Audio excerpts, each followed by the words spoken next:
People who have rage quit a job on the spot. What happened? I told my boss I lost my baby and needed to go to the hospital. She said I needed to wait until the end of my shift. I was a receptionist for a real estate agency. I walked out and never came back. Story 2. I asked my boss if she could give me a schedule instead of expecting me to be on call from 6 in the morning to 10 at night, Monday to Sunday. She acted like I was asking her for 6 months of paid time off and then said no, and I never went back. Story 3. Retail. 2 weeks before Christmas. I live somewhere it snows a lot, and at the time, took the bus to work. The roads were very bad and the buses were running late. My phone was dead. The battery didn't keep a charge very long anymore, but I couldn't afford a new one. I run in as fast as I can, apologize profusely, and explain, my boss tears me a new one. Fine, I brush it off and get on the sales floor quickly. I picked up every shift dropped at this place. I was only part-time and I needed the money. I could be relied on to come in last minute just about always. I was never late or missed shifts, ever. This was the first time. I see her take out the schedule binder, which reminds me, I have a doctor appointment the following week. I tell her the day and time. She asks me what it's for. I pause because that's a weird thing to ask, but also because where I live, you can't ask by law. I tell her that's none of her business and she can't ask me that.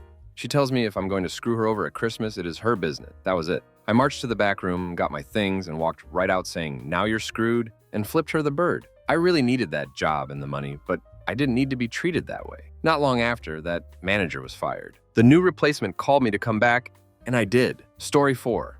I was working at a restaurant, and a few of the staff told me the owner will sometimes mess with their timesheets and to watch out for that. Upon hearing that, I immediately went to the owner and told him I don't take that sort of thing lightly. He assured me that he would never do that, and I went back to work but kept all my punch receipts. Payday comes, and I see my check was rounded down something small, like 0.27 hours, from 40.27 down to 40 or something. I go straight to the owner and told him I quit. He starts yelling, that's only like 50 cents. I need you tomorrow. And I say, that's my 50 cents. I told you don't duck with my money. Then walked out. Story 5. I was in a call center selling mobile subscriptions. I was real good at it as well. But after about a year, the burnout was real. It was a summer day and my friends were out day drinking, not even 500 meters away. At lunch, the boss pulls us all into our after-lunch meeting. He starts calling me out for not calling enough, not talking long enough, and not selling enough, right in front of everybody. He ended the sentence with, do you even want to be here? And a light bulb just turned on in my head.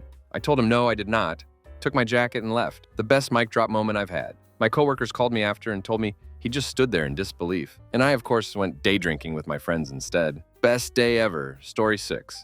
My new team leader was an idiot and an unpleasant person, so I was thinking about leaving anyway. But the final straw was her firing someone for taking too many days off for his chemotherapy. When it was announced, I just stood up, told her she was a terrible person, and that I quit and left. Then phoned my partner on the way home to explain why I was now unemployed. Very long time ago now. And it all worked out in the end. Last time I heard, the guy was still fit and healthy, so all is well. Story 7. My parents made me get my first job at a local chain store. I was in charge of walking around for 8 hours per day and facing the shelves, which basically meant all of the product was at the front of the shelves. The manager of my department was a guy who seemed to be a journeyman for the company, contracted to move from store to store. His personal skills were lacking, and it was obvious even when I was 15. Imagine a man who looked like Bam Margera and was sober, wearing a polo, and always walked fast. Anyways, I was on the floor facing the shelves, and a guy I worked with, older than me, probably like 20 to 24, and he needed the job. We were talking to each other quietly as we were doing a task right next to each other.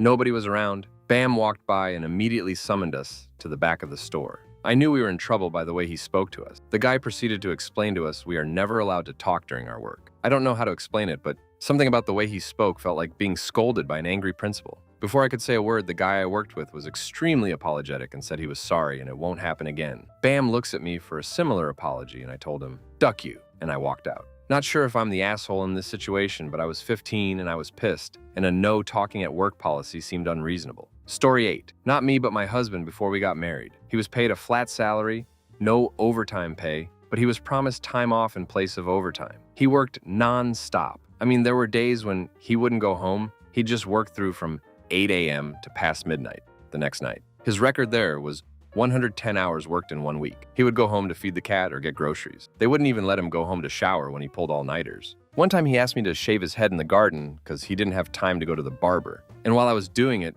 I realized he'd fallen asleep. While I was shaving his head with those clipper things that are loud and vibrate against your skull, He took a day off once, and his one manager even went to his house to find out why he wasn't at work. Even though he'd notified the office, his landlord yelled at the guy and accused him of slavery. Anyway, he eventually lost it one night. He was told to work overtime to meet an insane deadline for a massive national event that was coming up, and when he expressed frustration about something, the other manager took his glasses off, got in his face, and asked, "Do you want to hit me?" So he put his office keys on the desk and said, "Duck you, you're on your own," and walked. The manager was stressed, calling him, begging him, offered him $10,000 just to work that night. He even called me and begged me to convince my husband to go back to work. I told him to eat crap. Story 9. My manager verbally berated one of my coworkers and friends for running drinks from the bar instead of being at the host stand. She was asked by another manager to help run drinks, and this manager was so abusive, it brought this sweet girl who was just trying to help to tears. I decided right there I was done, but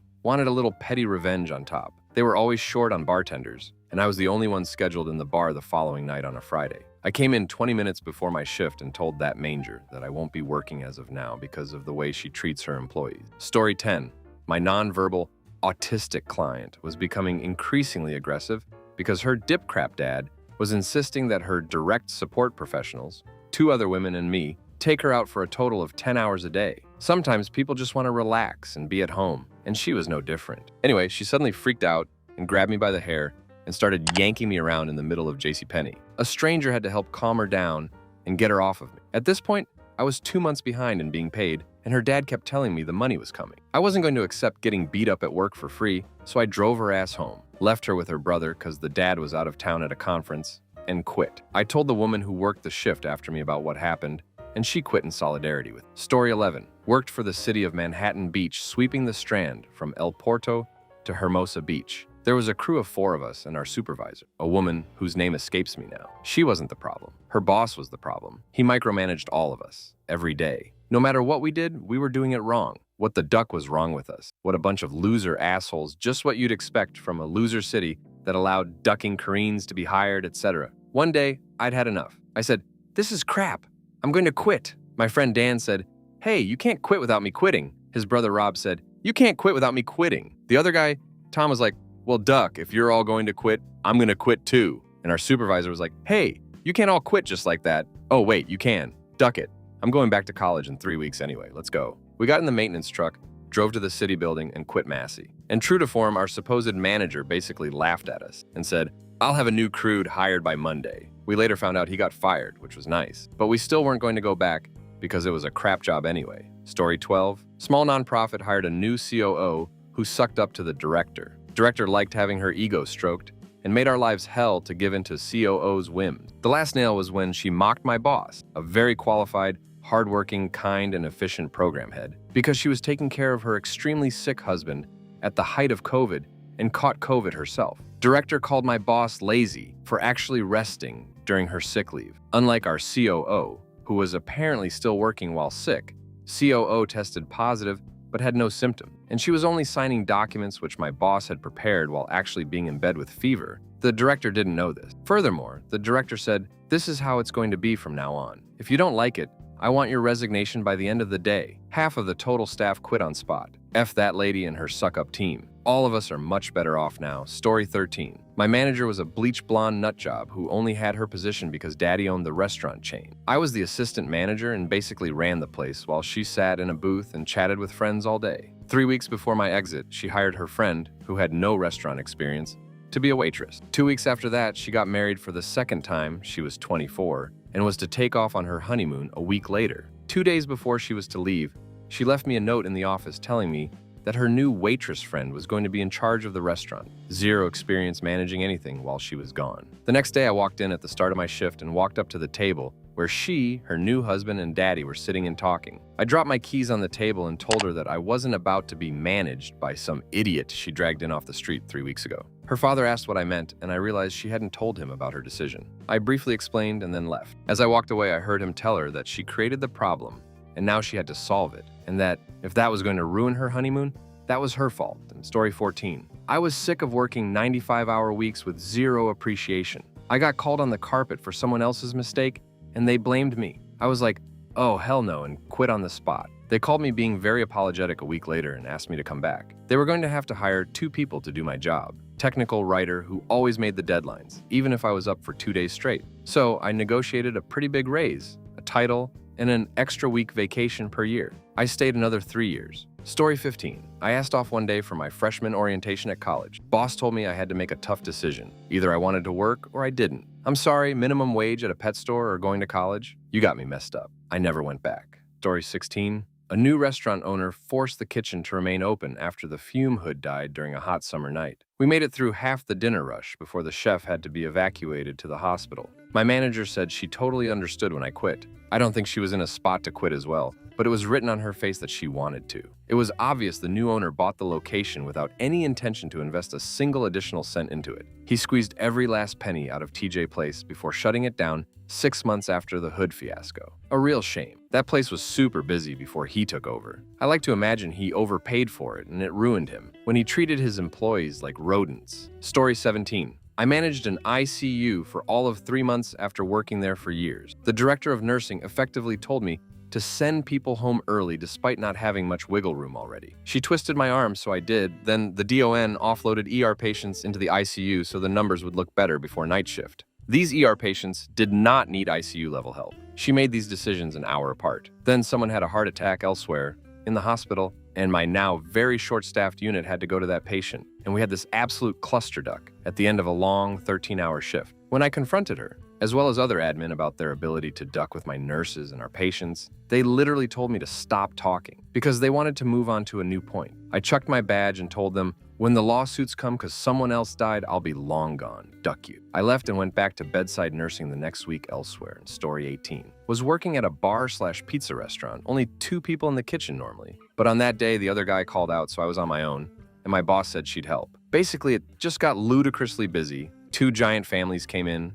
There was a birthday party in another section, plus all the bar orders. By help, my boss actually meant, just tell me what she thinks I should be prioritizing whenever she waltzed through the kitchen. That had been bothering me all day. And the final straw was when she came back to tell me there was another big group here, with no clean table to sit at. Also my job. I just stared her in the eyes while untying my apron, dropped it on the ground, and walked out without saying a word. Story 19. I went on holiday for a week, and the company sent a replacement to operate my 25-ton excavator. When I came back, my team told me the guy had absolutely no idea how to operate heavy machinery and had nearly killed someone. When they confronted him about his experience, he admitted he didn't have much. Despite my 20 years of experience, he was paid more than I was. So I called my boss for clarification. They said they couldn't pay me more. So I simply switched off my machine and went home. Took them 4 months and multiple drivers to find the right person. After a few weeks, the new driver struck a fiber optic cable, leading to a hefty fine and stopping the project for several weeks. In the end, they went over budget and finished late, but I guess they were happy that they stood their ground with me. Story 20. My boss had a habit of jumping to conclusions with no evidence. He did this one time too many,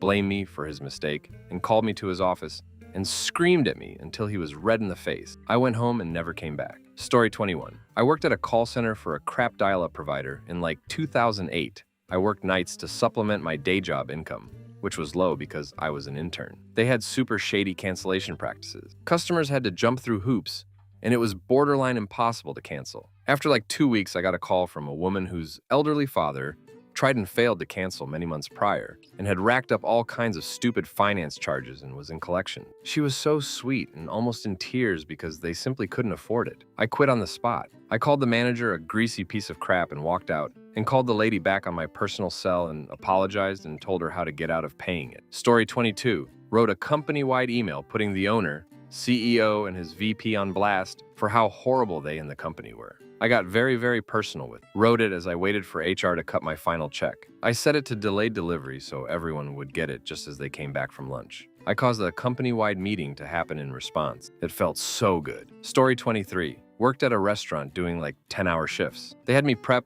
dishwash, and cook. I couldn't take a proper lunch because if I did, crap would pile up worse than it already was. Nobody helped me with crap. They made me work Thanksgiving and Christmas. Managers would be standing around talking when they could have helped me. My raise was 25 cents. One day I woke up and just said duck that and just stopped going in. And story 24. My daughter was just born 2 weeks ago and I said I couldn't work overtime anymore. And they said they needed me to get my priorities straight.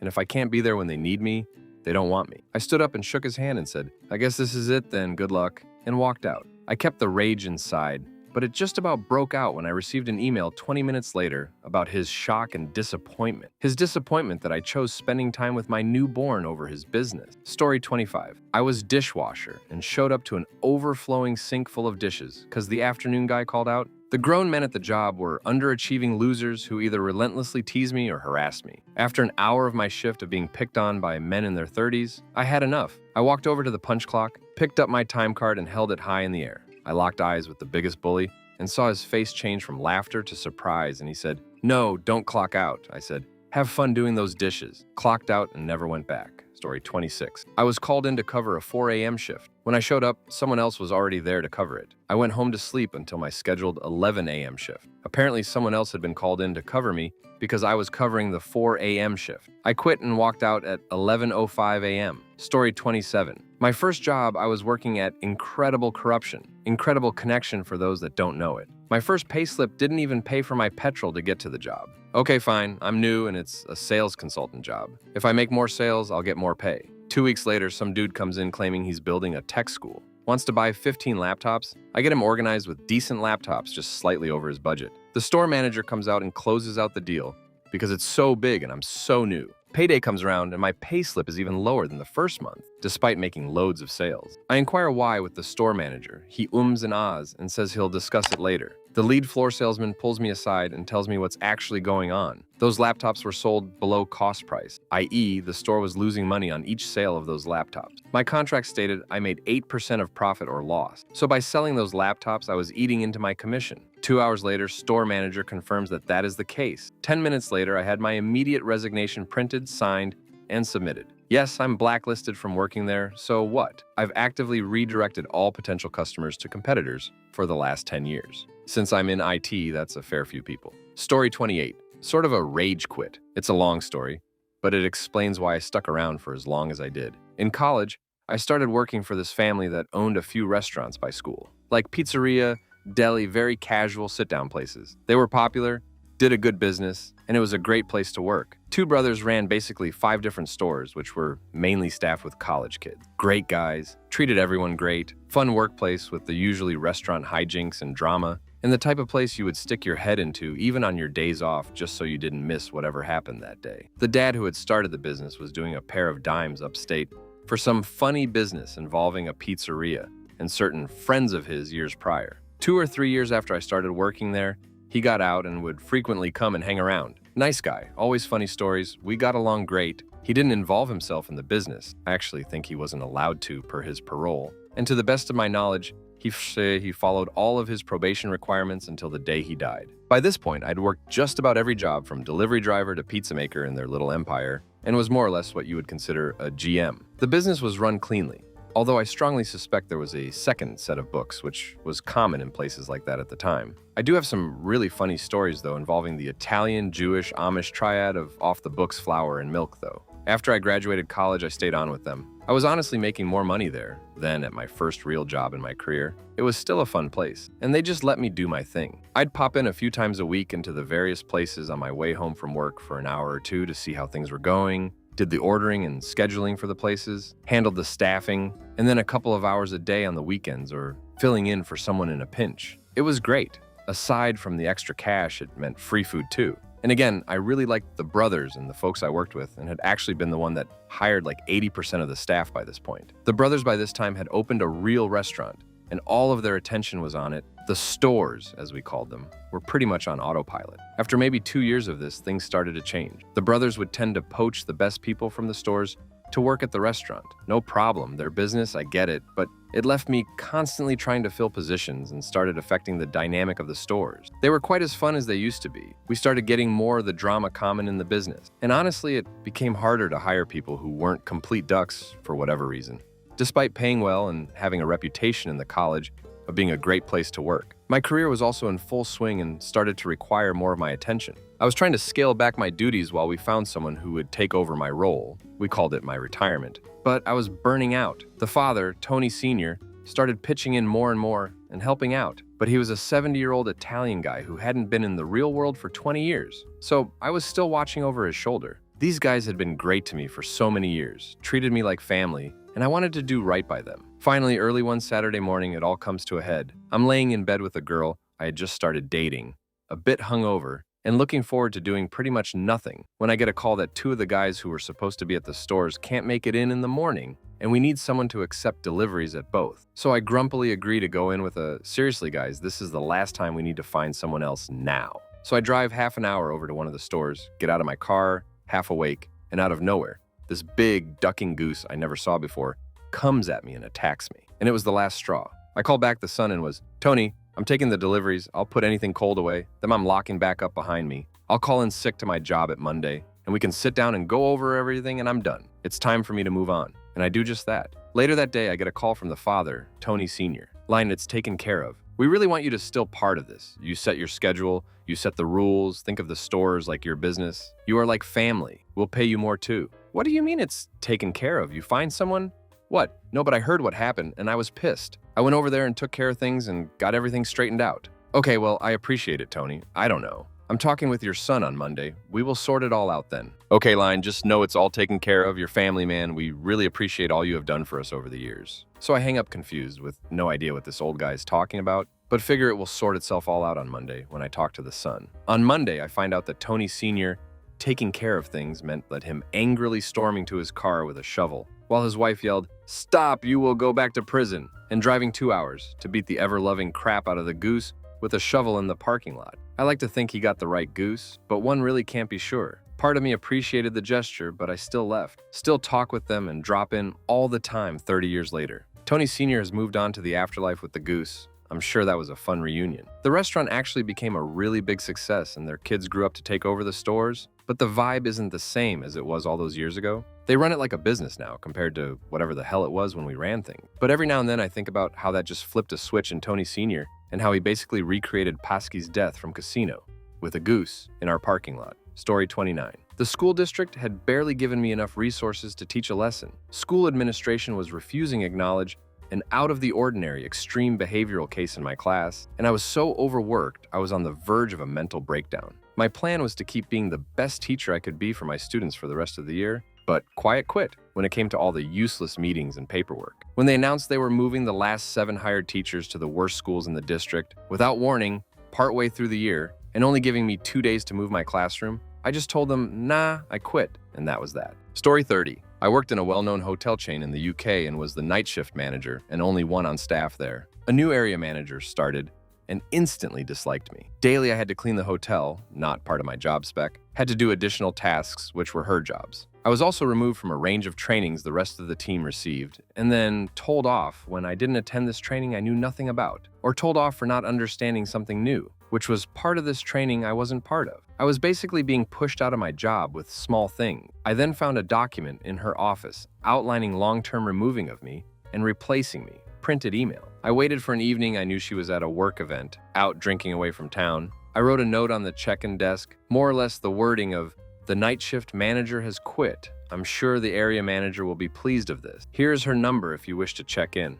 Left her mobile number, left the pile of emails on the front desk, and walked out. I caught up with someone who worked there a few weeks later. This is what ended up happening. Guests strayed, checking themselves into their rooms with the keys next to the desk. Guests were ringing the area manager non-stop. Her phone was off. The main guest service phone was closed due to being after 6 p.m., so no one could get hold of the hotel chain. Once the area manager's phone was turned off, she apparently had a stupid amount of texts and answer messages from guests. The bigger managers were with her, so got involved instantly, albeit while drunk. Big investigation took place where the top managers came in and basically turned the hotel over, checking everything. I got an apology by email from that manager for everything, offered my job back, all of which I ignored. She got fired for the evidence they found. Also turned out she was selling substances from the hotel on her shifts, which they found evidence of. I just couldn't be arse anymore. Feel bad for the guests looking back. Glad she lost her job though. Duck you, Lorna. Story 31. I went to visit my mom who got very sick and required 2 hospitalizations and a surgery, and I took an unexpected unpaid leave to help her out with her dog/house while she was healing and in hospital. During that unpaid leave, I was being harassed multiple times a day by a toxic colleague and my boss. The job paid terribly. I was treated poorly throughout my time working there, despite going well above and beyond what my role was. And the multiple texts and emails every day while I was caring for my sick mother in another country sent me over the edge. I got back home over a weekend and went into the office and packed everything up. My first day back, I waited in HR's office for an hour for my boss to arrive, who was over an hour late, before giving HR my fob and the official notice, effective immediately. Story 32. Well, it wasn't exactly raging, but I got offered 30% more pay and a company truck. When I told my boss about the offer, he said, "I can't match that." 2 weeks earlier, he had bought his son a pickup truck that cost the same as my condo. I said, "Well, then I'm gone," and started the new job the next day. Story 33. My boss had me hire someone to cover maternity leave without telling me or the new hire. It was a temporary position. She did really good work, and when the other lady was due to return, he explained and told me to lay her off. We argued about the ethics of it, which culminated in me yelling, "Well, she can have my ducking job then," and tossing my keys on his desk and walking out. Years later, both those ladies had moved on, and I was asked to come back, which I did with a very clear understanding of ethical boundaries, and no such issues have come up in the 8 or so years I've been there since then. As much as that situation sucked, it is really cool to see how much my boss has grown as a person, and thinking maybe I played some part in sparking that growth. Story 34. I wouldn't call it rage, but I was a part-time employee who, for over 6 months, was working full-time hours and was the only employee who did closing in the kitchen. New management came in and refused to hire new people and kept expecting more and more from me. I was having panic attacks every shift and was overly stressed out. I was doing a job alone that should have been 2 people minimum. A day before my 1-year anniversary, which happened to be Christmas Eve, I had another panic attack because the orders wouldn't stop coming. The person who worked before me never did their job. And as I went to go restock the food bar, I saw they didn't prepare anything for me and I lost it. Told my manager everything I was thinking and that I just couldn't do it anymore. She asked me to stay because she had big plans to fix everything. Told her no and walked out. From what I heard, she left about a year later, and the whole store is being ran by addicts. Thank God I left. Story 35. SME business. Initially, boss was great. I was rarely in the office, except Friday Arvos to drop job cards off, grab the next week's cards and parts. Got through my work a little quicker one week, walk in, and the office crew are literally all getting shouted at because of a mistake. I'm like, what the heck? Quietly asked one at the periphery, "What's happening?" She tells me that he's going ape crap because an install we're in the middle of had gone sideways but didn't know which one. I knew straight away which one, because I'd spoken with one of the blokes on that job earlier in the week. He'd told me the client had changed specs and the scope of the job a month prior. It was now a much bigger job and we didn't have enough gear on site to complete it on time. He'd contacted the boss to let him know via phone and email listing the extra gear required. Well, guess what? Shock horror. Duck Knuckle never ordered the extra gear, leaving the techs on the job with their arse hanging out in the breeze. Blood boiled, and a red mist descended, and I went off, telling him precisely what I thought of him in his tirade. Grabbed my personal gear out of the company ute,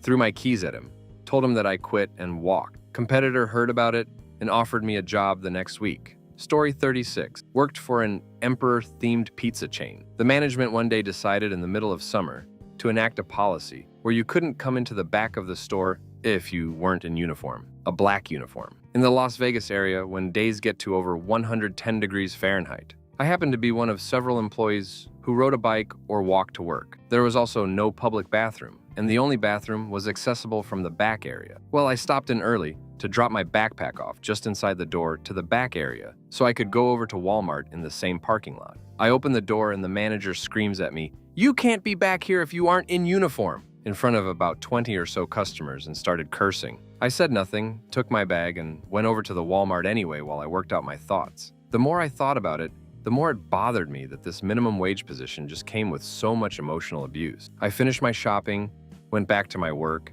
and just turned in my uniform and name tag. I told my coworker at the front counter that nobody deserves that kind of verbal abuse. In my mind, my manager was extremely unprofessional, and by continuing to work there, I'd be an accomplice to her behavior, and I didn't want to remain complicit. Got another job like 3 days later, still pay, but it was better than minimum wage. I never went back, even for the $5 pizzas. Story 37. I worked a singular day at my local Dairy Queen. This place was pretty old, been there my whole life. The interview went fine and I was hired on the spot. When she was adding me to the schedule, I only saw 5 other names. I figured this would get me more hours, so whatever. Fast forward a few days and I go into work. I get there 10 minutes early, and they let me put my purse behind the office door. The office door, which was in the lobby, and they never closed. They asked if I knew how to count change and immediately put me on the register. Then I started making blizzards. They had 1 spoon for every 3 toppings, so everything was contaminated. The blizzard machine looked like it had never been cleaned. The cook was not wearing gloves, and I never once saw her wash her hands. It was a mess in there. All of the trash from the day was just piled up in the back room. I'm talking at least 20 bags with a ton of cardboard boxes. At the end of the night, They tasked me with bringing the trash out and mopping the bathroom, not cleaning the bathrooms because they didn't do that there, and only mopping. It took me 45 minutes to bring all of the trash out. I mopped with the soap near the fill station and mopped the floors in the bathroom. I was then scolded for not using the other cleaning solution, which was in a weird cabinet nobody even told me about. When I was done, I grabbed a rag to wipe down the counters. A coworker told me she already did. There was literally no difference on the counters from the time I took trash out to the time I was fully done. It was a 10-hour shift and nobody even mentioned breaks. Never showed up again. Story 38. Everyone in the department had been let go except for me and one other. They expected us to hold the fort down since we were the two best. They got rid of 30 people. This was a random Thursday morning. It was horrible. They fired all of these hardworking people I grew to be friends with. I quit when they were trying to explain how things would go now. Guess they didn't go very much. This was at the city newspaper. Shame. I expect they'll be done within 5 years. Story 39. I told my boss I could create an online store for him. He said, great. I said, that's a lot of work to create and maintain though. And generally more work comes with more pay. He got angry and said, and he can tell me to do whatever he wants and I have to do it. I explained that we have a deal of labor for money, and if we change the labor end, we also need to change the money end. He then stormed out and sent me an email with a list of duties, most of which were new. Then he came back and asked if I understood him now. I said, yeah, you're an idiot, and I quit. Story 40. My manager was fired on the spot, and new corporate managers came in later that day to take over. I quit and said that my manager was a great manager and didn't deserve to be fired like that. In hindsight, she absolutely deserved to be fired. Rampant substances use and theft at that place. And I was young and naive, but also that job was lame, and I found another job 2 weeks later. Story 41. It was a secretarial position for a CPA in South Florida. For the first 2 months I worked there, I spent my days handling the elderly owner's mobile account, which he'd tried to cancel in violation of his contract. He was in the wrong, and I'm sure he knew it. But this was 8 hours a day, 5 days a week. Add to that his partner was a lecherous piece of crap that no woman in the office would find herself alone with if she could help it. I learned this the hard way when he tried to kiss me in the copy room. Mind you, this is the early 2000s, and I had no way of proving anything. The real final straw came when we were locking up the office and headed to our cars one Friday. The old man comes running out to my car, grabbed hold of the open door with one hand and my arm with the other, screeching that Verizon was going to call and that I couldn't leave because I needed to talk to them. I asked him to get his hands off of me and my car, told him to go duck himself, and never returned. Story 42. I've done it twice. First one, roofing job right out of high school. Summer in California, so the cool days were 90 degrees Fahrenheit. Was paying around $10 per hour, so well above minimum wage. Not so much at the job, but the guy was an idiot and was yelling at me all day. It was hot, etc. I got home and just thought, I'm not doing that again. Never called, never went back, no cell phones at the time, so he had no way to contact me. Like 2 weeks later, I got a job washing cars at a Mercedes dealership for the same money. Second one, right out of college, got a job at a place that was making templates for WordPress templates. I was a graphic designer and got hired there under the assumption I'd be designing the templates, not building them. I knew some passable CSS, but not enough. They demanded design pixel perfect between Chrome, Firefox, i.e. 8, and at least in theory, Safari. Third day, I got in an argument with the guy I reported to because the pixel perfect requirement for the text was impossible, and I asked him to show me how to do it right, and he couldn't, but insisted I still needed to. Told him he could go find a ducking magician then. Ended up getting another job for $4 per hour more a month later. I don't think I'm a difficult person to work with, and most jobs I've been at for greater than 6 years, most threw me going away parties when I quit. However, I return the energy people come at me, so when an aggressive asshole comes at me with an attitude, I respond in kind. Story 43. I was in college in the late 2000s, and my side gig was telemarketing. It was an easy gig because we were the 1-800 number on the TV commercial promoting the product, so the people calling were already interested. My only job was to read a script and try to upsell. Decent money for a teenager with no experience. Then we got this new product that was different from all the others. Somehow we got on a list of senior citizens who were interested in cooking. We would cold call these old folks, convince them they want a free cookbook, and then lock them into a $60 a month cookbook club that was too confusing to get out of. The pitch was, we noticed you like cooking and want to send you a free cookbook. And they'd be like, oh, that sounds nice. And so we'd grab their details and send them a cookbook. The hook was, if they did not physically drive to the post office and return the book within 14 days, they'd be locked into a $60 a month book club for the rest of their life. The keyword was risk-free, as in, You have 2 weeks to let us know if you want it. And if you return it, you won't get charged. And we all know that most of these poor bastards were never going to do that. So they all get hooked into this expensive monthly subscription. It was straight up predatory marketing and disgusting. I left in the middle of my shift. I put my calls on hold and took a bathroom break, thought about it for a while, and came back and just told them I couldn't do it anymore. The place had a high turnover. I feel like once you realize how awful it was, you'd drop out. They had a nickname for it, no call, no show, and it was very common. Every single day they'd have people dropping out, but somehow they'd find more workers. There was a whole bullpen room full of marketers straight up stealing money from senior citizens, and it made me sick. Story 44. My boss sent and recalled an email calling me mentally handicapped. The email popped up on my phone though. Quit on the spot. It was actually my last day of college as well. I was lucky my unemployment claim was accepted immediately. Story 45. I worked one summer at Borders in 2007. The manager who had hired me, who was great, had left. The new manager spent the entire day shut in his office playing EverQuest. At the time, my mother had cancer. One time I called out because I had to take her to a chemo appointment. The next day, crap manager parades me in front of the rest of the team and publicly announces that he doesn't believe my mom has cancer. I walked out, stole a programming book from my section on the way, and never went back. Just sold my first software company at 36. He's probably still playing EverQuest in a dingy office. Hope I would have made my mom proud. Story 46. So I was working as a Christmas temp at Curry's PC World in the UK. December 23rd, 2015, maybe 16 IDK. Meeting before store opens, and the guy in charge of Apple products specifically tells us, if anyone wants a gaming machine, send them to him. Which me and another guy looked at each other with a bemused look as soon as he said it. So that put me in a bad mood. A few hours later, this lady was buying a laptop for her daughter, who she specifically told me was going to university in the coming year to study computer science. She ended up buying a laptop for about £500, and we had to upsell the Microsoft Recovery USB thing. Basically, the help tech team, I can't remember their name, would do the recovery USB setup for them and charge £40 for the privilege. The woman asked if she could do it herself, and I said, your daughter absolutely can. If she's studying computer science, she can do that. The manager started saying no, she couldn't, and only we could do it. Just a blatant lie, and I had a face that said so. The woman ended up just buying a 32GB USB and believing her daughter could do it. I was accosted by another manager who said, if you don't like the heat, get out the kitchen. Literally ducking said that. So with that and the thought of being there at 5 a.m. in Boxing Day,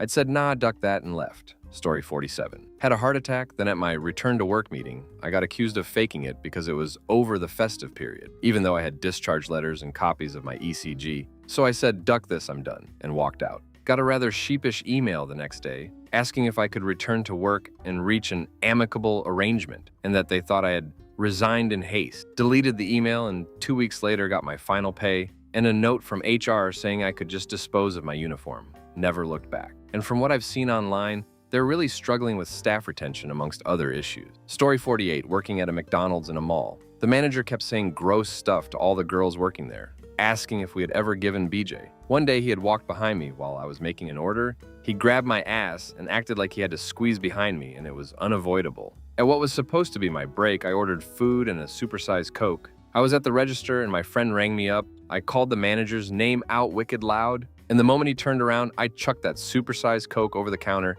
with as much force as me could muster, and it hit him in the chest and went everywhere. I got a job at Brigham's Ice Cream at the other side of the mall an hour later. Story 49. I had a boss at a dog daycare who was a pure sociopath. She deliberately tried to set her employees against each other with gossip and listened to our conversations on the remote cameras and used what we said against each other. It gets worse, but she heard me talking to another employee about finding another job, then confronted me and told me she would just take all my hours away if I was going to quit. Then she heard me tell another employee I contacted the Department of Labor to find out if that was legal. It is, and ambushed me after lunch to fire me in front of other employees. So, I heard you called the Labor Department about your hours. That won't be Ness's. And at this point, I realized this is the only chance I'm going to get to just unload on this Karen, and I'm taking it. I went off. Okay, first of all, you insane Brazilian Karen, who the duck do you think you are? I unleashed the beast for 10 straight minutes right in her ducking face. I told her about when we lied to her face about throwing away shock collars she used on the customers' dogs without their knowledge or consent, how she's a miserable and ugly human being. The employees hate her. We all dread her coming in because she ducks everything up. How she was ducking stupid. Her husband is a pedo. Raked her over the coals about the time she forgot a customer's dog in the car for 3 hours in May and then lied to the customer about it. I remember one point I yelled, "Didn't you ever ducking wonder why everyone who quits this ducking crap hole has nothing good to say about working here?" It's you. You're a miserable Karen. And eventually I gave her the finger, said, duck this and duck you. I'm out. I talked to one of the employees who witnessed the entire thing later, and he said, well, you made a lot of good points. Story 50, first job. Worked there for 3 years. Was a top performer. A new batch of recruits was hired, and usually someone from the team is assigned to them as the trainer aide, who then becomes that team's lead. I was expecting to be given that position. The manager gave the position to a girl from the previously hired team. The manager was pretty sweet on her, and she wasn't a top performer, and there were at least 6 others from her own batch who were better than her, not to mention about 10 to 12 others who were more qualified and had better experience. I went up to him and asked why I wasn't chosen for the position, and if there is something I could improve. He told me I didn't have the required qualities. Nothing else. No other explanation. No elaboration what these qualities were supposed to be. I logged onto the system right next to his cubicle and resigned on the spot. HR tried to convince me to stay.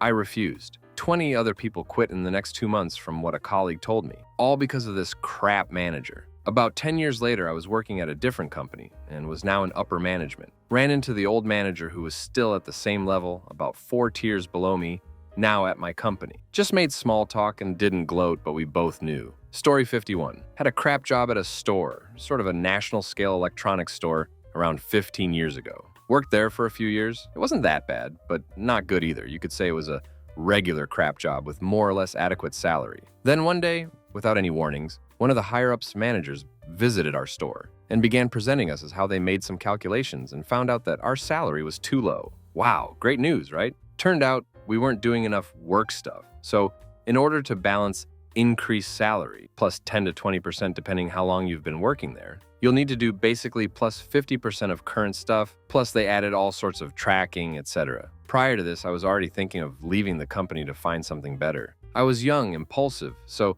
it escalated in a flash. I just stood and said, this is crap. Just leave us a current, unfair salary without raising the workload and leave us alone. The manager was trembling, like literally trembling. I believe she never had an experience like this before. She stormed out of the building, and in 5 minutes, my boss quietly asked me for a quick personal chat. Turned out she, the higher management person, called him and said to fire me immediately after storming out of the building. My boss said it wasn't personal, and he's okay with me, but I overextended this time and he couldn't do anything. But as I've said, I was already planning on quitting, so I just thanked him for being honest and asked what papers I needed to sign. Fastest job quit in my life, by the way, and everything took like literally an hour or so. That lady must have been really pissed off. Story 52. Small firm. Boss had his wife working for him as a receptionist. He was pretty much an asshole to her. One day it went far too far. So I put him on his arse and then walked out. And you know that old saying about never getting involved in a domestic? Well, it's true. They reported me to the police. And of course, she backed his story that I just attacked him for no reason. Sucked. But what can you do? Story 53. During finals, I agreed to work the night before as long as I did not have to close. Me and manager, nice guy, had an agreement. Assistant manager was a Karen. I walk into work and she goes, you're closing tonight. I replied, no, I had an agreement with manager. I am. You're closing tonight. You have no choice. So I took off my company shirt, threw it at her, and this is my choice, Karen, and walked out. By the time I made it home, manager was calling me back and had put her in her place. About 6 years later, I ran into that same manager while shopping, and we were catching up. During the conversation, I asked, whatever happened on assistant's manager? She was a Karen. Manager, I married her. Me. Oops, I'm sorry. Manager, nope, you're right. She's a Karen. Story 54. I had prepared for my weekly sales and performance review and was told it wouldn't be necessary as I was being retired for my performance with 4 weeks' notice. I was consistently within the top 5% in the state, never had complaints, customers loved me, and would travel to my store to come see me. I saw red, calmly took my lanyard off, walked out the back and got my handbag, walked into the middle of the store, announced, y'all can go duck yourselves, flipped everyone off, and walked out without looking back. Apparently it was the talk of the area. Emails were flying out within 5 minutes of my departure. Felt good, story 55. My boss again put me on the late shift, despite it being my early week, without asking me if I could. She had been following me around all week. I had enough. I quit on the spot. My other boss cried, begging me to stay, but I had enough. By the next day, I had a way better job lined up. The rest is history. Now I have a job I love with coworkers I love. Story 56. When I was young, I worked in a factory that made parts of circuit boards. The parts were made by dipping the metal into vats of acid. One day, a guy had acid splashed into his eyes. He ran to a washout sink and washed it out. The foreman asked if could see, and when the guy said yes, he told him to get back to work. I walked out the door at that point. Story 57. I had started at the local grocery chain not long before. Asked the manager repeatedly about taking a specific day off for my driver's test. They kept putting it off. Day comes around and I call them to ask, again, if I can have the day off so I have time to practice the maneuverability test some more. And she said, "Oh, honey, if you don't have it by now, you won't pass anyways," and denied the request. Quit then and there and never looked back. Story 58. My boss told me after my fiance died and I came back to work that my personal life was damn up his business, and I need to pull my head out of my A and focus up or be fired. Story 59. I used to work as a clerk at a law firm in Cape Town. My monthly salary at the time was about 3,000 Rand. The agreement that I had in place with the attorney was that I would be reimbursed at 2 Rand and 50 cents per kilometer for all of my work-related driving. The great majority of my work was on the road. The attorney specialized in third-party insurance and personal injury claims, so I had to complete weekly claims, otherwise I'd be too broke to do my job.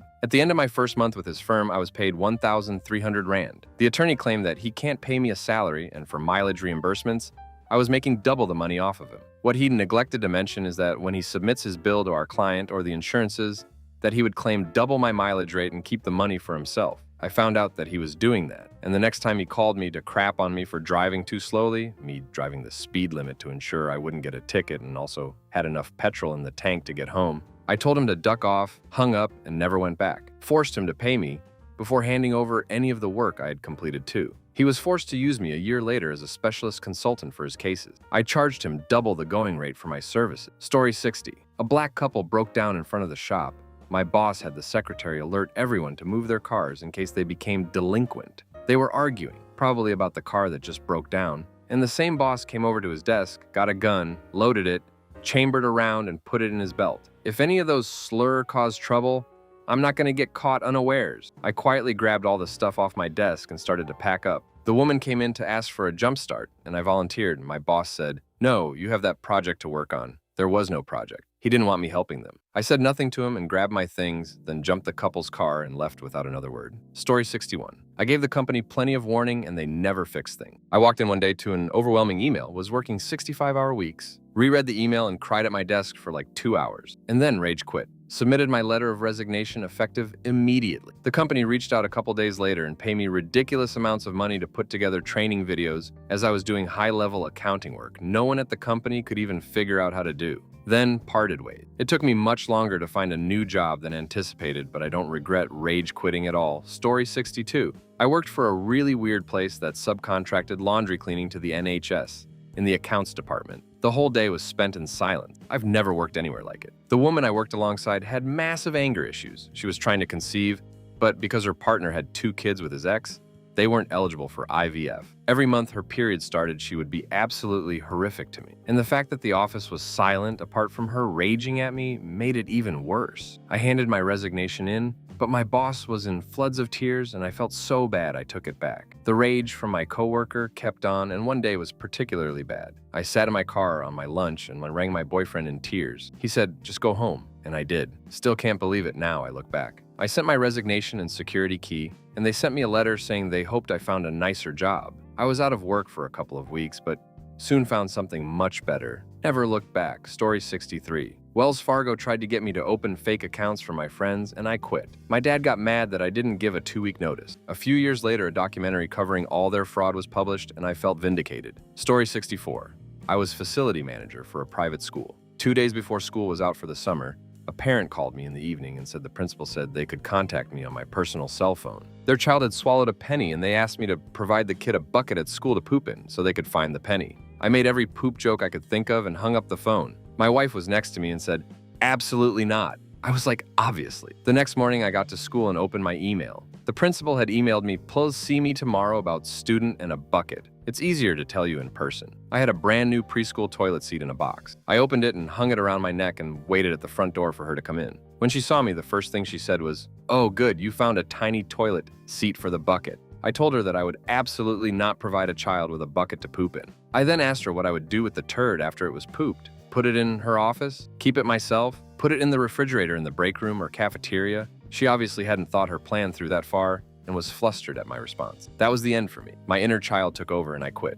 Story 65, Kiwi. Here, and I was living in London in 2009 around the GFC, managed to get a job with a company that preyed on immigrants and treated them like crap. I turned up to work one day, said I'm out, gave my swipe card and walked out. Booked a flight the next day back to New Zealand, Hung out at parents' house and just went to the beach and watched cricket all summer. Story 66. I was working as a customer service, basic tech support person for a tiny internet provider back in the early 2000s. The owner had contracted with the WNBA to provide internet service and tech support for a particular game, but scheduled only me to work it, with himself as a backup. My abilities were mostly calm down clients who are freaking out and tell them to turn it off and back on again. He was a tech guy. We set up at 6 a.m. and it was an immediate mess. The owner of the company was angry that things kept breaking because he hadn't considered the fact that he needed about 5 or 6 more people and took it out on me. Just unbelievably derogatory. I handed him my laptop, told him to go duck himself, and that I quit. Best part, I did it in front of the ESPN cameraman. Story 67. Was forced to sleep in my car outside of a data center after doing a network switch changeover to ensure that if anything went wrong, it'd be available almost immediately. Didn't offer to pay for a hotel or anything. Phone died halfway through the night because I couldn't keep running my car and charging the phone. I quit the next morning when I woke up and drove to the office. Story 68. I was with the company for 12 years as their senior designer. A new sales manager got too much power and started making decisions that affected my design department, and I pushed back. At that point, I could feel myself getting pushed out. I'm 60 years old, so I raged quit. I went to my boss and told him what I thought of the crap that was going down, and I wasn't going to put up with it. I had some connections built up over the years and made some calls. I spent 1 month golfing and then started a job as VP of design with a developer. I haven't looked back. More autonomy, higher pay, and a revitalized interest in going to work. Super happy I made the switch. Story 69. I had given my 2 weeks notice. I worked as a legal admin assistant at the time. My boss has another employee literally sit at the desk next to me to babysit me to make sure I didn't say anything to client. I told my boss that if he couldn't trust me to be a professional, he'd be better off without me there. Period. Left the keys on my desk, changed the computer password, and walked out. Story 70. I was in my 5th out of 8 semester of college. Classes had just started getting really hard. One of my classes had a 25-page research paper in it. Another had 4 5-page one. I worked at a common in the U.S. grocery store. I asked for fewer hours, 25 or less, a week. They had me on 34.5, the highest they could go, without making me full-time, even though I had asked them before not to do that because classes were starting soon. Well, schedule for the next week. We didn't know the next week's schedule before Saturday. I was scheduled for 34.5 hours. This manager had been doing stuff like that to other employees too for months. So I walked into the office, put my apron on the desk, said, "This isn't working out," and left. A friend of mine said that manager got demoted not too long after. Story 71. I'm pretty good about not burning bridges, but this happened and shocked me so bad that I couldn't stand to even be around my manager for one more second. I was working at a coffee shop and there was a guy who was very much into me and was very forward about it. I had just started dating my fiance and wasn't interested, but was nice to him as he was my coworker. He started being creepy and I told my boss, and she said she would take care of it. A couple weeks go by, and the guy fully grabs my butt with 2 hands and thrusts towards me while I was bent over to get something off a low shelf. I jumped straight up and went to my manager's office to report it. She couldn't be bothered to even take it seriously, and she didn't believe me. I told her to please roll back the cameras because there was proof. She told me to calm down and to finish my shift, and then we could address it then since she was so busy with inventory. She wanted me to continue working around this person who just violated. I told her she could go duck herself, took off my apron and name tag, took my tip share, and walked out. Story 72. Forklift driver. We had 3 zones, dry cooler and freezer. Freezer's that? Freezing. Ever seen Frozen Snot? I never did, till then. Anyways, I usually helped out in the freezer from time to time, as I was cooler. Our freezer guy called out, so they told me I was freezer. I said, "Yeah, no, I do it to help, not to be assigned. Nice try, though." Got told they're in charge, I'm freezer. I said, "Oh, doubling down, brave. Looks like you're now short another freezer guy," and walked the duck out. Requires special clothing that I didn't have. I hate the cold, etc. Nope, not happening. Story 73. The boss had ordered the apprentice to stand inside the cage of a manufacturing robot, spinning at 55 kilometers at the end of the arm, with a 15-kilo piece, because another piece of equipment was broken. I halted the thing in panic and got him out before he'd be a ragdolled body. The boss got mad at me and yelled about not getting the order out in time. I walked out and sent it all to the Danish version of OSHA. Company got shut down, and to this day, he still has no confirmation. It was me, but he didn't look me in the eyes when I met him at the street and said hi. Story 74. 6 weeks into a telemarketing job. It was already one of the worst soul-sucking jobs I'd ever had. But I needed the money, and the job market after the 2008 housing crisis was crap. Then a couple of new tech bro advisors were brought in to train our team on the new crap we were shilling. Their methodology of training us was to have us write down our pitch we felt was right for the product, then go over it. As someone who had been in customer service and some sales for a few years prior, I had a pretty good grip on how to talk to folks on the phone. Unfortunately, the advisor's only critique to anything I wrote was that it wasn't good and to try again with absolutely no feedback. Every time I asked them what they thought needed fixing or how I could improve the pitch to match what they were looking for, the answer was always just to give it another go and bring it back to them with the same results. Combined with the fact that paychecks were frequently late, after a day of that, I told them I was out that crap and that I'd be back later in the week to pick up my hopefully not late last paycheck story 75. Boss screamed "now" in my face when asking for something to be checked. 13 years working for that company, and in one go it clarified the level of respect that existed there.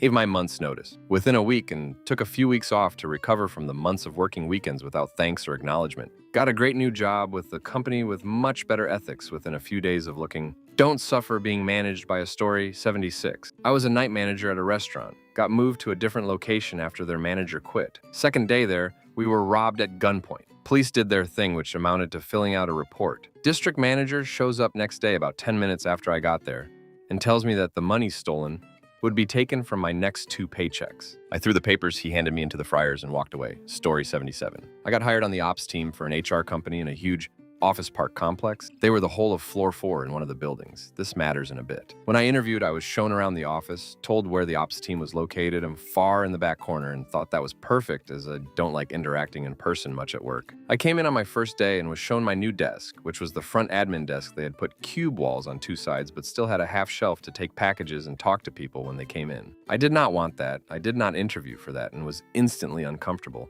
being in the middle of this open concept office and being the first person anyone saw when they came into the office. I needed the job, had just been severance for my last one, and have a family, so I sucked it up for the first few hours and went along with my new training. That included admin work like refilling the printer paper, making sure the coffee was never out, restocking the kitchen, and other office manger stuff that I had not applied for or even talked about. Around 10-ish, the COO came in, the short, round little toad of a woman, who walked around with a face like she smelled crap everywhere she went. Instantly, the office went quiet, no one was talking, and everyone was back at their desks. And I kid you not, no more than 10 minutes after she came in, she yelled out her office door that she couldn't print, and the new admin boy, I was 35 by the way, needed to go fix the printer. The lady who was training me sheepishly got up, came over to me, and showed me how to change the toner and paper, and let me know that COO does that very often. When I got back to my desk, I messaged my wife that this position was probably not going to work out and let her know why, and she was shocked and annoyed I was lead on. Around 11:45, so 15 minutes before my lunch break was set to start,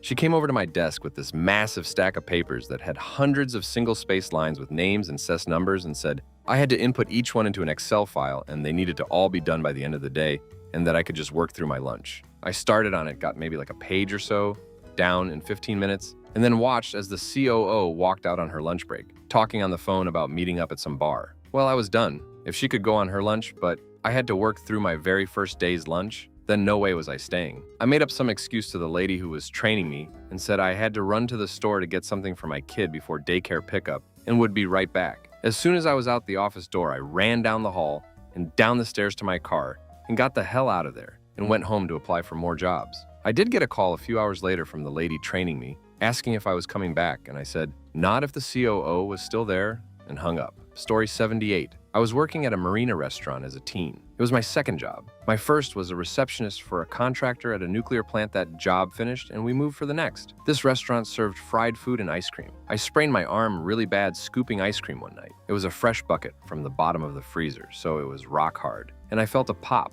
trying to get a scoop. We had the after-dinner ice cream rush, so finished my shift with one arm. Went to hospital next day. Doctor told me at least 2 weeks off. Boss didn't like that at all. They called me into work saying I could work the cash, which was a labor violation. They yelled at me about how I wasn't fast enough and was struggling to hand trays out with one arm. Finally, they snapped and sent me home. I took a week and a half off before coming back. First shift back, I'm still being yelled. And the adult staff were questioning if I really hurt myself at all, saying it wasn't possible to hurt yourself on ice cream, and there's no difference between the buckets up top exposed to warm air and the buckets insulated down below. That I must be so weak. I had been slinging 50-pound bags of dog food since I was like 8. I was far weak or delicate. The owner came in and I asked if we could talk for a minute. She said, I'm busy right now. I have friends waiting for me on the boat for drinks, and walked away. I finished serving the line, gave everyone an extra scoop of ice cream, got on my bike, and left mid-shift. Turns out they didn't report the injuries, so they got into a bunch of trouble with the labor board. I found this out after I got a call from labor a couple days after I quit. I spilled all the beans on that phone call. They will very loudly tell anyone who listens about how teenagers don't want to work anymore. Story 79. I didn't truly rage quit. We were coming up on Thanksgiving, and I told my manager I wouldn't be coming in for the Black Friday crap. I was already partially checked out and over it anyway, for a whole list of reasons, and I made that pretty clear in my general demeanor dealing with management. I rarely took any time off, and I explained weeks before that, since I was working that and another weekend morning job while also juggling college classes full-time, I was going to take the end of the week to go visit family. He muttered some crap in typical middle manager speak about how it was all hands on deck and everyone was required to be there. Just rolled my eyes and said, "All right, man, sure, look for me." To which he replied something about my attitude. One of those moments where it was either shut down and check out or slap this ducking clown. I chose the former. Immediately walked off while he was still talking, clocked out for my shift and never clocked in again, never responded to any calls or texts from any of them, basically ghosted them. The company, an old retail electronics chain, was bought by liquidators and all stores shut down months later. I finally visited the store again when it was being stripped for parts because only then did they actually terminate me and wanted to give me my last check. Turned out both my sales managers and the GM all got the boot shortly after I left anyway, along with the news of the impending transition, so I wasn't the only one who checked out. Story 80. A girl did that at my first job. It was a cookie store that sold way too expensive cookie arrangements / baskets you'd send people. We would finish work at like 7. The store would close at 6, and we'd clean up and leave when we finished. The job was obviously hourly, and she insisted that we stay until the full maximum time 7. The thing is, we would always start cleaning the store and prepping in advance, especially on known slow days to get out quicker. We did and were done probably by 6:15. She flat out refused to leave the store and cursed at me and another coworker about how she would stay to get paid. We explained that it's not how it works. We aren't working, we are done, and it's time to leave. She again cursed us and screamed threats to us. Me and the coworker called the boss / owner, who said she'd come to the store and handle her. During that time, the girl told us to go F ourselves, and she rage quit on the spot before knocking some stuff over and storming out. This was like 20 years ago, and I'm still blown away by the insanity of that girl. Story 81. Not a rage quit, but I had decided to leave the company just before my first day, and I quit within 2 months. I visited the place just to check it out a day in advance. They had called me saying they want me to see how things worked. When I got there, they immediately told me to revamp the main sales presentation of the place, which I didn't even know enough about to do because I hadn't even spent a day there, and they told me they needed it ASAP. That and many other signs and experiences confirmed the place was toxic as duck. I refused to do that task for free, and even pushed it till my last day, 2 months later, meaning I quit the second I got my first salary and was out in just 60 days. By the end, I was so angry I wanted to smash my laptop across my manager's face. I thankfully didn't. To give you context of how ducked up the place is, it's the most expensive international school in the city, with very young foreign children in it. It is situated next to a river, which sounds wonderful on paper, but that river is literally an ecological disaster, where you literally see mini tornadoes of mosquitoes. Dengue was rife among staff, and they still were going to go ahead and construct the school boarding right there. I don't know if they went ahead with it. Story 82. Age 15 was a cook and bar, back for alcoholic owner. Was an early Sunday morning mopping the floors after Saturday night. He comes in all grumpy and hungover and starts in on me. I told him to go duck himself and that I could easily find a job that paid the crap wage he was paying me. I walked up the street and had a new job as a gas station cashier in 30 minutes. Story 83. I'd been considering leaving for a while, but after repeated promises that we would not be returning to the office full time, I was called into a meeting to ask why I was not spending more time in the office. I pointed out that I had access to the same resources at home, no teammates to collaborate with, so I would be sat alone all day, and my commute was 2 to 3 hours each way depending on the buses, which are notoriously unreliable in my town. I was informed that the bosses were unhappy with how few staff were choosing to come into the office most days, and so I needed to be at my desk at least 4 days a week going forward. I asked if that was negotiable. They confirmed it was not. I asked them to be in the office on Monday so I could personally hand in my letter of resignation. After much scrambling and offers of higher pay, they started reaching out to retired former members of the team to bring someone in who knew the job, as they already knew hiring someone new was near impossible, having tried for the past 5 years and only managed to get a graduate who still couldn't do the work without hand-holding 2 years in. Last I heard from a former colleague, They had to renegotiate the support contracts, as with me gone. They couldn't offer the same level of service, even with 6 people they bought in to replace me. But at least they are working from the office. Story 84. Worked at a grocery store as a bagger in high school for minimum wage. Was working a later shift, and they told me to go empty the garbage cans in the parking lot. They were the huge concrete ones that weigh like 500 pounds, so you can't pick them up or tip them over or anything. Well, whoever emptied them last never put new bags in, so the trash was just in there, no bag, and it was the middle of summer. And the cans were overflowing, and there were 6 of them. I went back into the store and told them there were no bags, and the manager handed me a pair of disposable latex gloves and told me to pick the trash out by hand. I took the gloves and just walked out to my car and drove away. Story 85. Boss was mad I did something not to her liking and said, "Guess your Ivy League degree doesn't make you very smart." This was after other snippy comments for a few months before taking jabs at where I got my degree. This was the first time she commented on my intellect. Quit so fast. Story 86. Retail. Changed up their situation with handling freight and didn't have an effective solution for it. Quit that day and never looked back. I was there for way too long. Story 87. I live in a small country town and it's very hard to find a job, especially during the quiet period here.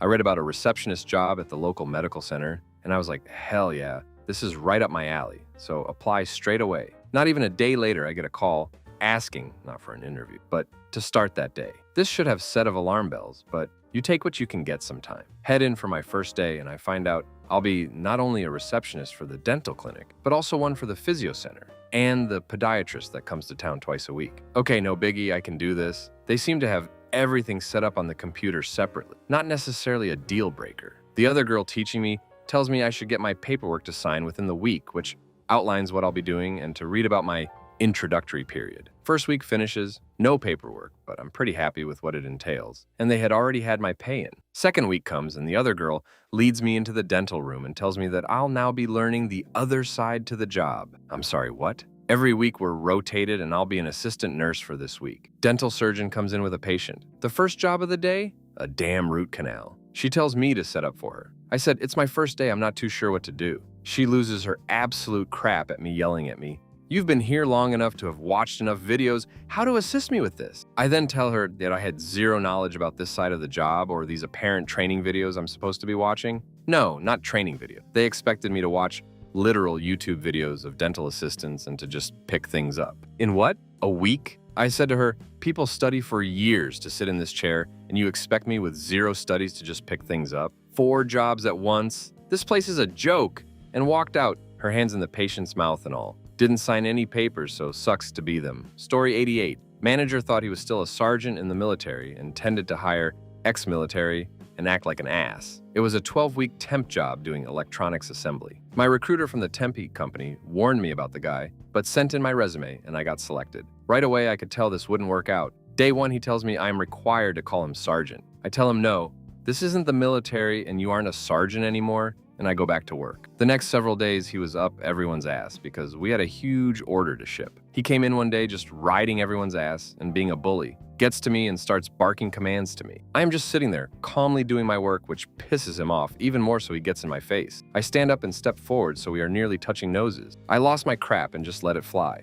I must have called him an asshole 20 times while I barked back at him. I got so loud at one point that the other people in the office started coming out of their offices to see what was going on. My final statement was, "Duck you, I quit." Stormed out of the work area up to reception and used that phone to call my recruiter to tell him the bad news. He said, "Don't worry about it. They were going to fire that company anyway, do him in billing issues. No idea what happened to that asshole, but didn't give a crap either." 2 days later, I got another longer-term temp slot that led to me getting hired full-time. Story 89. I was working at Applebee's and no one liked me from the start, but whatever. Then one night I was supposed to be first cut and got asked to switch areas with another worker. My manager told me I'd still be first cut.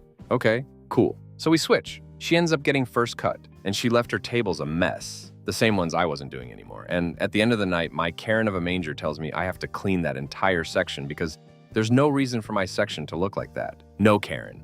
I'm not doing crap. My tables look fine and I'm not cleaning those just because your other server and your hosts are lazy. Story 90. I had just finished a 2-day-long wax-up on a 9-unit dental bridge. I set it on my boss's desk to QC so I could get it cast into gold by that afternoon. Boss was an erratic and emotional diagnosed bipolar. He was having a bad day and had been off meds for a week. 3 hours after leaving the case with him, I checked in to see if he could approve it so I wouldn't fall behind on time. That was a bit much for him at that moment, and he blew up, yelling at me to stop nagging him, saying how impatient I was. And eventually he threw the wax-up model across the room and it shattered, screaming, "Here, take it!" Model, wax-up, 5K articulator, all broken because he felt like having an outburst. Every coworker saw him obliterate my hard work and his expensive equipment during his tizzy. I was terrified and started crying because that crap scared the life out of me. I took 15 minutes to compose myself. 2 days worth of work destroyed because he was off meds. I walked back in and found that he had dipped out and gone home for the day, leaving everyone else nervous about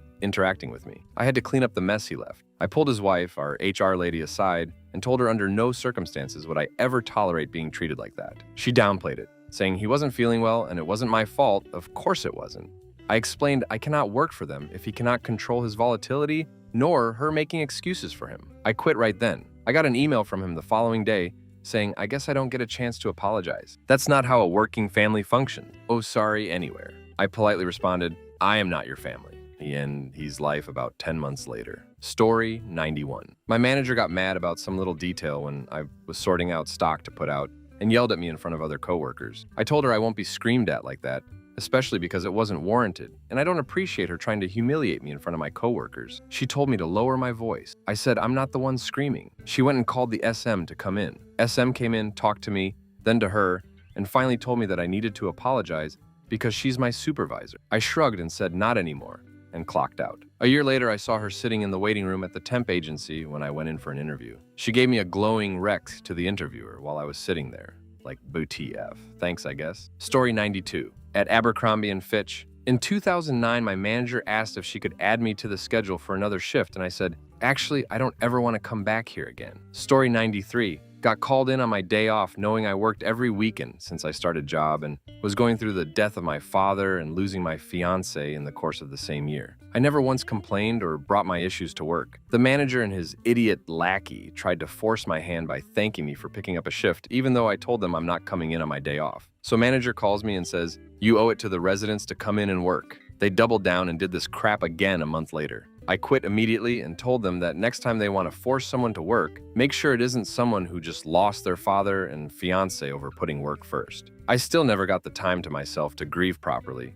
I rushed back to work and got treated like crap and talked about behind my back. I will never make that mistake again. Duck jobs that think they own you because they pay you for the work you do. Don't stick around with abusive jobs or people. And I'm usually not the type to put companies on blast, but it was Solstice Senior Living, so be very weary of how they run things if you work for them. Story 94. Was working as a tinner for a local construction outfit, showed up to the site one day, and it just starts pouring rain. I'm talking the kind of rain where you can't see more than a few feet in front of you. The job we had been working on was an angled, seamed tin roof about 4 stories high. I asked my boss if we were gonna just call it a day, and he says, "Nope, this needs to get finished by tomorrow." I protest and say that not only can we not see crap, anyone going on that roof is coming right back down. Anyway, up I went, crawling on my hands and knees to lock in my safety harness. I got locked in and immediately slid off the roof. So there I was dangling from my harness, 4 stories up, and they couldn't even see me from the ground. I hung there for 10 minutes before I was retrieved with a boom lift. The minute my boots hit the earth, I was told I had to get back up there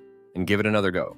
I said, "Sure thing," tossed my company crap in the parking lot, and walked to a gas station to call my brother to come grab me. To this day, it's the angriest I've ever been at work because I knew someone was going to get hurt. Story 95, worked for a whole co-op in the UK, and once or twice I clocked in on the dot when my shift started, as opposed to management's preference of 5 minutes before. I was happy to take the flack if I was sat down and calmly spoken to about it. But I straight up got a blocking from the new manager who was clearly just trying to wave his junk about in front of other staff. I had been offered a new job in my desired career and was planning on handing in my notice the next shift, so I just smiled and walked out, leaving them without a cashier for an 8-hour shift. Duck you, Dan. Shrimp idiot. Story 96. Worked overnight at a fast food place, just me and another worker. Assistant manager on a power trip tried to write me up for counting my own tips instead of her doing it for the 1 hour in the morning when our shifts overlapped. Other worker was fine with it. Was literally like $6 split in 2. Told her to keep her hands off my money and I quit on the spot. Came back for my last paycheck and all the day staff was telling me how like 6 people had quit right after me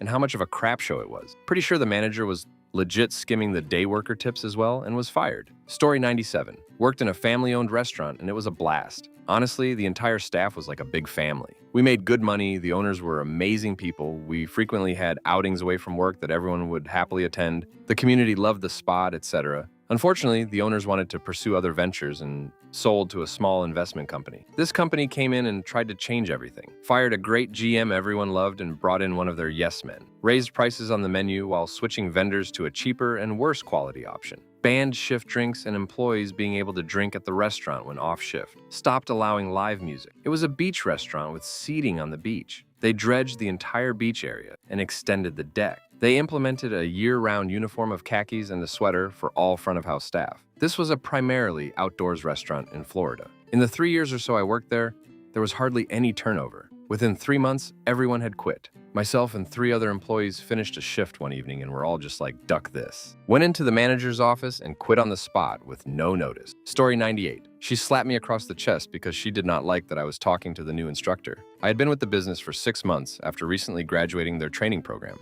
When she brought on a new instructor, I offered my insight as a recent graduate to things I wish had been covered more now that I was actually in the industry. There was no criticism, just some thoughts on what to expound upon. Next thing I know, I'm getting hit in the chest and she's making a joke about how I don't know when to shut up. No one asked me. We were at the Christmas party. I quit in front of all of my coworkers. I'm grateful for one of them for calling her out for striking me as I was 18 and barely aware of just how wrong it was. But I knew I wasn't going to stick around after that. Story 99. My manager was released in a very strange way and nobody would talk about it. I was already fed up with the person above my manager, and when said person pulled me into her office to talk about trust, I politely explained that was something I could never give her based on her behavior over the years. I told her she could expect my resignation letter on her desk by the end of the day and that I would spend the next 2 weeks helping staff understand my work process. She called me back into her office a couple hours later and offered that I leave right then and never come back in exchange for 2 weeks of pay and benefits until the end of the month. How could I say no?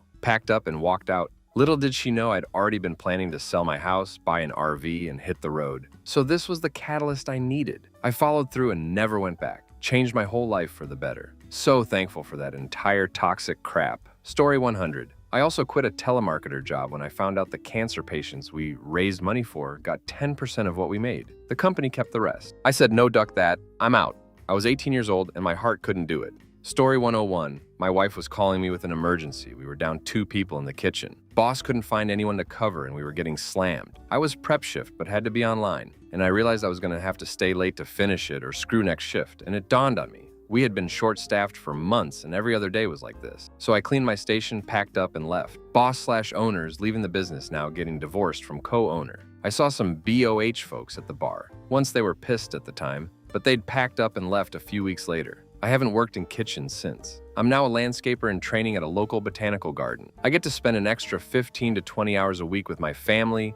My stress is down. I'm so much happier not always going into a job in crisis mode or waiting for the next one. There's too much of that in the world already. Story 102. I have a coworker at a client that did this. The company had RTO, despite being hired remote, such that it would be a flight or a road trip to the office. He came in a couple times a year for a few days, and that was fine with him. He even offered to come in once a month, but nope, need at least 3 days a week. He went on PTO for nearly 2 weeks and called in on his last day saying he wouldn't be coming back. Management flipped out, CEO called him, trying to persuade him with staying remote and then revisiting when the product shipped. He asked for an updated employment contract, guaranteeing his remote status, but they said they couldn't do that, so he stayed quit. Story 103, working at a really badly managed theme park. It was a Saturday and the park was packed. My manager had been yelling at me all day because I wasn't able to do 5 things at once. I finally had enough and told him I was done as I handed him my apron. He looked at me in disbelief as I walked away saying, "You can't just leave." I turned my head and said,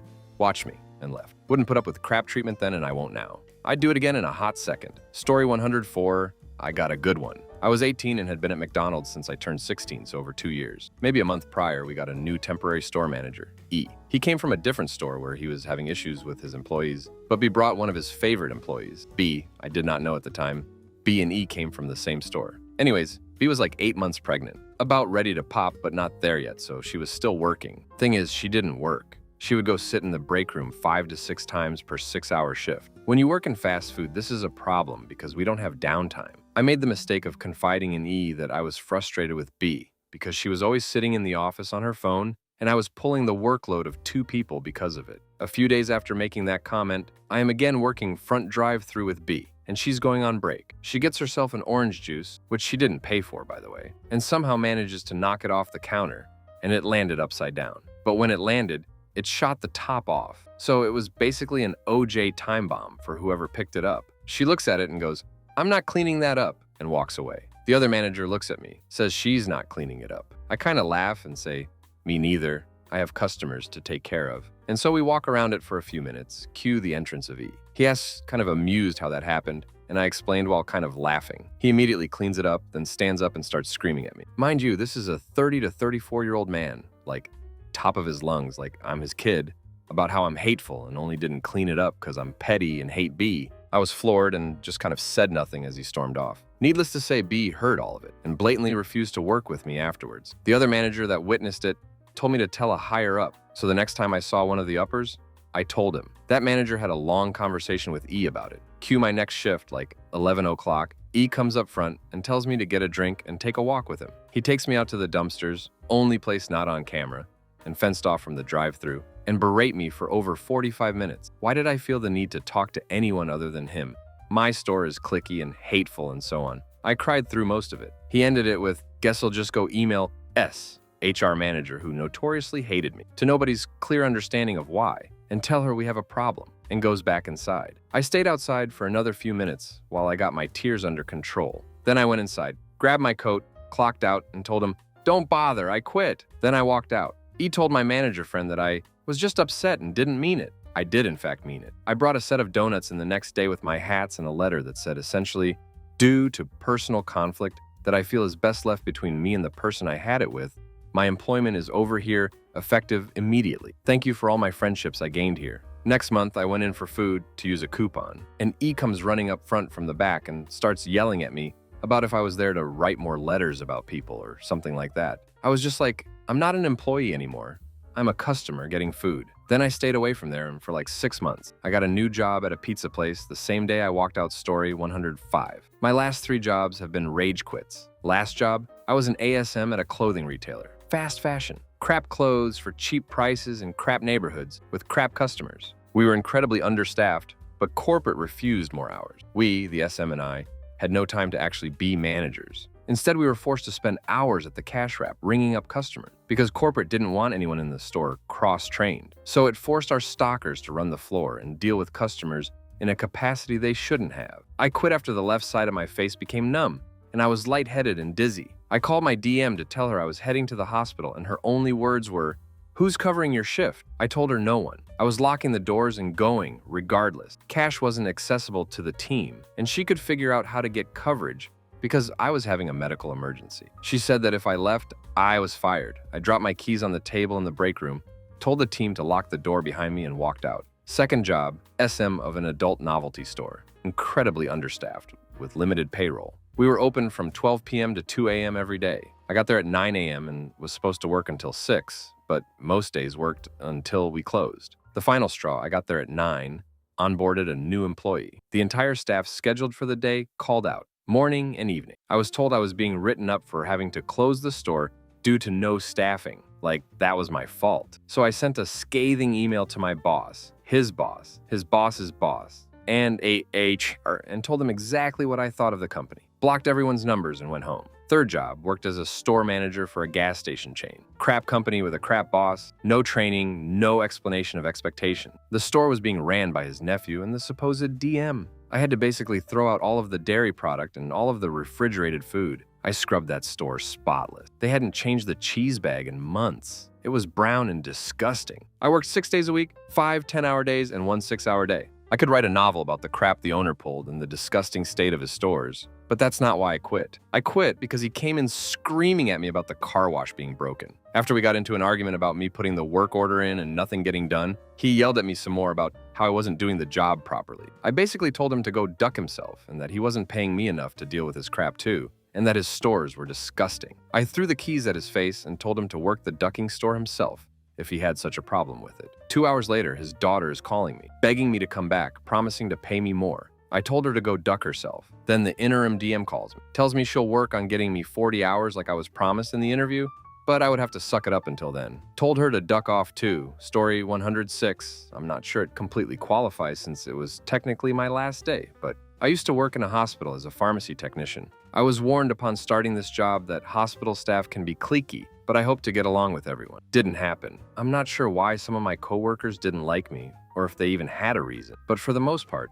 they were at least nice to my face. I'd only catch them gossiping if they weren't aware I was nearby. I accepted that they were kind of just like high school mean girls and didn't let it bother me. So here comes my last day as my home schedule has changed and I can no longer be available for the hours they require. One of these mean girls can't seem to fake being nice for one more day. She is being short with me, demanding things from me, and putting off a good chunk of her work onto me. I was already busy filling 2 positions and her additional laziness was getting frustrating. Despite that, I did everything I could. The second I sat down to rest, she started to berate me, asking if I had delivered meds over to the clinics, which yes, I had attempted delivery already and some of the offices weren't available. It was standard practice to then store the meds in pharmacy and wait until the next day available to be delivered, in this case Monday. It wasn't good enough for her. She yelled at me, an adult to another adult, to do the delivery again because the meds needed to be delivered stat. Now it was Friday afternoon. Most clinic offices were closed for the weekend. None of these offices were going to see patients in order for these deliveries to be so urgent. They could wait until Monday morning. Instead of accepting that as reality, she grabbed the meds and shoved them into my hand. I argued that there was plenty of time for her to do this run as well, since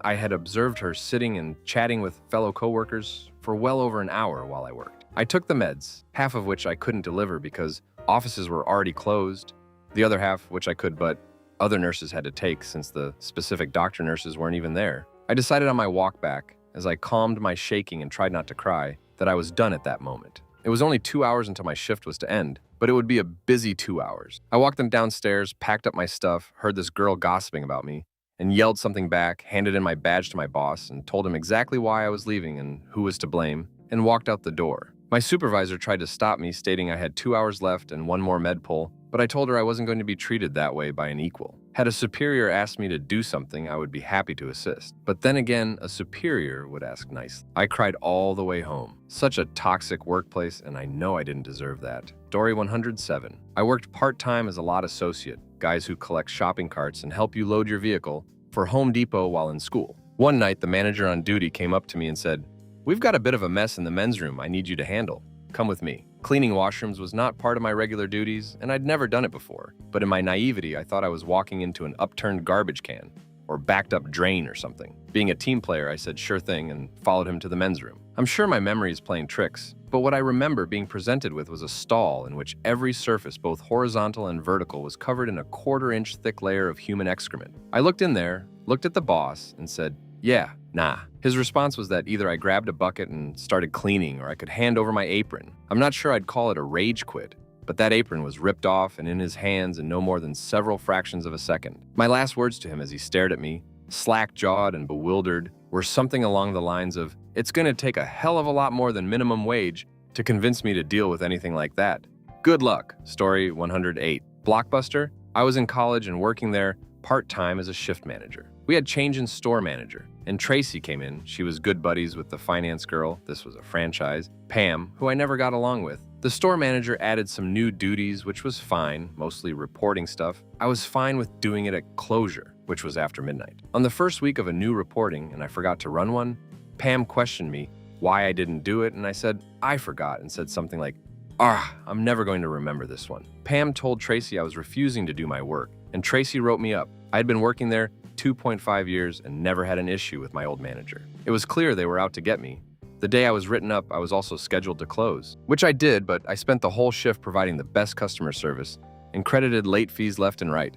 At the end of my shift, I closed the tills like I was supposed to, didn't do any of the reporting, and texted Tracy at 12:01 that I was quitting and my keys were in the Dropbox. Later, Tracy was fired because she was using the petty cash as her personal piggy bank. I'm still pissed. I love that job. Story 109. Working at a big chain store, main colors blue, worked a few months in the summer, then had surgery, and needed 3 months or so months off before doctor cleared me to be able to stand for at least 4 hours straight. When I got the all clear, called to be put back on the schedule. Called for 3 weeks to get my schedule. They never had it, but told me to come in and do a short shift while they figure it out. So I show up on the day and time we agree to, go to clock in and my numbers don't work. I go to the shift lead and she writes down I'm there and says she'll log me. I do my 2 or 3 hours, check out, see I'm still not on the schedule, and go home. I go in the next Friday to get my check, which is held at customer service desk. They can't find it, call the manager. Manager checks, they have no record of me working the previous week, and BTW, I'm supposed to be on registers right now. I'm missing my shift. I said no, I've been calling for a month to get my schedule and being told I wasn't on. I quit right there at customer service with a line of customers behind me. I still haven't gotten that paycheck. Story 110. Had this before. Here's what I said last time. I had been working as an estate agent in Canary Wharf for 6 months.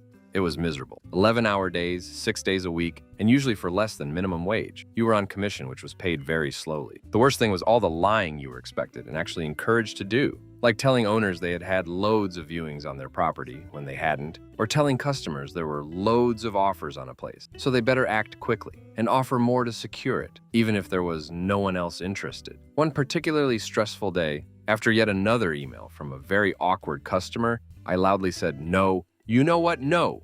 Duck this!" stood up, and walked out. It sounds quite badass, but then I had to go back in later that day for my exit interview, which looked far less cool. They asked me why I quit, which I explained to them, and they were basically like, "Yeah, fair enough, this isn't for everyone." Story 111. Ages ago. Worked at a Chili's restaurant. I was going out of state and had communicated that to the scheduler and followed notification procedures. Just happened to look and saw I was on the schedule for when I was out of town. Went to her and pointed out the error. She said it wasn't an error. She was smiling and condescending. I noted it would be hard to make my shifts from hundreds of miles away, and she said she just wasn't able to work around it, and now it was on me to find coverage for my time slots. I smiled and said, "No, it's on you, I quit." Her tone started to change immediately, but it was too late and I walked out. Story 112. I worked at one of the major box hardware stores in college as a cashier. I was graduating that week with a degree in controls engineering. The year leading up to graduation, I asked to be transferred to the electrical department.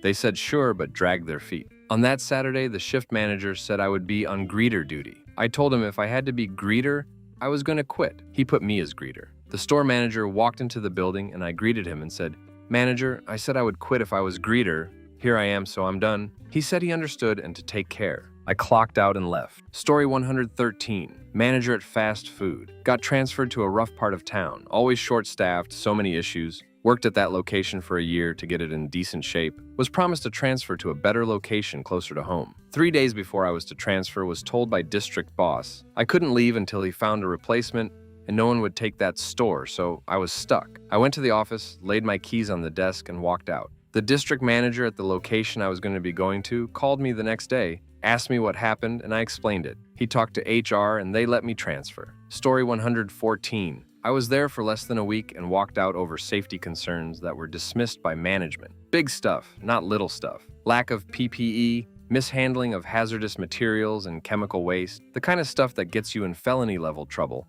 When you get caught, I reported to corporate EPA and the waste management company that serviced their plaza that they were discarding hazmat with regular trash. A couple weeks later, I got a phone call from the new manager of the office asking if I was willing to come back and help them fix things. I politely but firmly declined. Story 115. McDonald's. New mom. It's been 21 years and she's fine, so judge me if you got to. I was scheduled from open to 2 and at 3:30 I hadn't had a bathroom break yet. I asked while taking orders on drive-thru, long line around the building. He said no, so I hopped out of the drive-thru window and never went back. Before I left, we had a song we would sing when he left. Wouldn't it be nice if we could walk out? Then we wouldn't have to deal with Don. We could take our breaks at lockdown and never be told that we are wrong. To the tune of a Beach Boys song, Story 116. I was working for Rank Xerox back in the day and they were totally crap. We were working shifts in a new contract and they didn't train us properly, kept getting our wages wrong, letting people go for odd reasons and generally being awful employers. One day they sacked someone on my shift and asked me to walk him out the building. Not security, not the actual manager, just little old me. So I did walk him out and we walked straight to the pub, had a few beers, and then I just went home and mailed them to say I wouldn't be back. Story 117. Epic times. I walked in and told my boss that he was a corrupt crook and that I've never worked for a worse manager, and I quit. He got fired the day after. Turned out my request to be transferred back to headquarters had been the final drop of all the reports of this crooked person's behavior. He deleted his hard drive and disappeared. The company asked me to please stay on for a few more months while they found a replacement, and I happily did. Then, moved along with the rest of my life. Story 118. Worked for a small startup business run by two guys on a bit of a power high from running their own business. Sales meeting at the start of the day, and they told everybody who didn't have more than 3 leads to discuss to go and wait in the hallway until the real salespeople had finished their sales meeting. Picked up my stuff on the way to the hallway and never went back. Out of a team of 6, a month later, only 1 was left. Story 119. A coworker thought he was my boss and cussed me out. My boss had nothing to say about it. Had a real duck you, you're cool, I'm out type moment. Story 120. I had an altercation with one of the assistant managers the day prior. She walked up to me while I was eating lunch on my break and had a few things she wanted to ask me. At this point, I was already dealing with some BS due to dress code. They didn't want us wearing jackets over our shirts in a warehouse setting that matched the outside temperature, and it was January on Long Island. I wasn't comfortable in freezing temperatures, and I wasn't about to out my shirt over my jacket, something they actually suggested. So I told her, talk to me after my break. I was a little rude, but so is asking someone about their job on their break. Anyway, I finished my day up without any issues and went home. I come in the next day and the head manager was there. He sees me clock in and sends me home for disrespecting one of his colleagues. I'm pissed because I had to get up at 5 a.m. to drive my wife in, separate department, and then wait 2 hours for my shift to start. Now, I don't know how that he didn't get the hint when I flipped him off and left, but he called me, desperate for help as they were already running a skeleton crew. I laughed and hung up the phone. I received 2 weeks of calls from the guy, and each one was just as sweet as the first. Story 121. When I was a university student, I got a part-time job at a small supermarket. Second shift, I had to close up and then front up all the stock after the other staff went home. Got my pay the next week and only paid to closing. Owner told me he gave the staff a 10% share of the net profit based on paid hours worked. Left at closing that night and dropped the keys back through the letterbox. Fast forward a few years in a different industry and my boss's wife came into the office when I was on my honeymoon. She couldn't accept my office was bigger than his, probably because I did all the work, and then raged that my mobile phone bill was huge. They were all work calls to clients made on my honeymoon. I fronted him and said either she goes or not, I go. He chose me.